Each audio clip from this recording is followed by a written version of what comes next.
My first night on call at the new hospital, I encountered my wife, Natalie Warren, who claimed to be on a business trip abroad. She lay on a gurney outside the delivery room, heavily pregnant, blood pooling beneath her. My hand was gripped tightly by a man kneeling at her side, his desperate pleas echoing in my ears. "Doctor, please, you have to save her." The nurse beside me handed him the surgical consent form. "We need a family member to sign before surgery. What's your relationship to the patient?" The man took the pen, his hands trembling as he signed. "She's my wife." My chest tightened at his words, my mind flashing back to a year ago, when Natalie had smiled as she handed me our marriage certificate. "Adrian, from today on, we're officially husband and wife." Sensing my shock, the man looked up with red-rimmed eyes, confusion written across his face. I quickly lowered my head, adjusting the mask on my face, and pushed open the operating room doors. "We'll do everything we can for the patient." But as for the relationship between Natalie and me, I think it had just been declared completely over. After a round of emergency treatment, Natalie's condition stabilized. A colleague beside me lowered her voice to gossip. "I heard these two ended up like this because they were too rough during sex." My hand slowed for a few seconds, my mind drifting to when Natalie proposed to me. "Adrian, marry me. For the rest of my life, except for you, I, Natalie, will never touch another man." "I'm sorry, Adrian.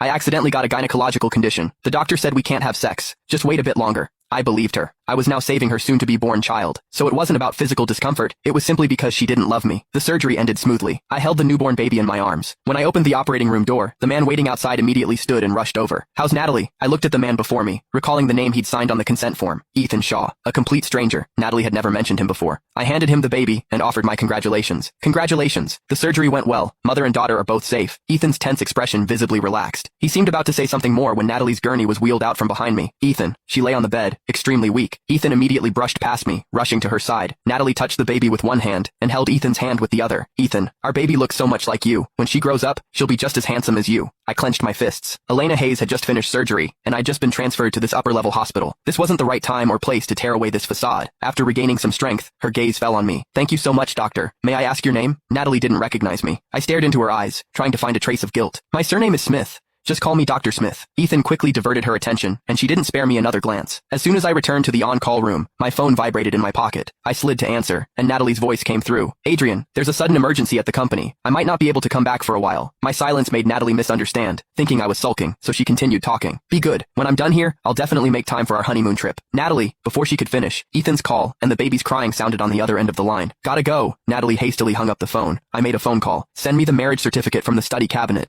And tell my dad that Natalie cheated. I want him to withdraw all financial support for Natalie starting now." According to the schedule, I was in charge of rounds next. I forced myself to gather my energy and picked up the record sheet. Standing at the door looking through the glass, I saw Natalie and Ethan squeezed together on a small single bed. She nestled in Ethan's arms, one hand gently patting his back. The knock made Natalie's eyes fly open. I put on my mask properly and pushed the door open. The night before she left on her business trip,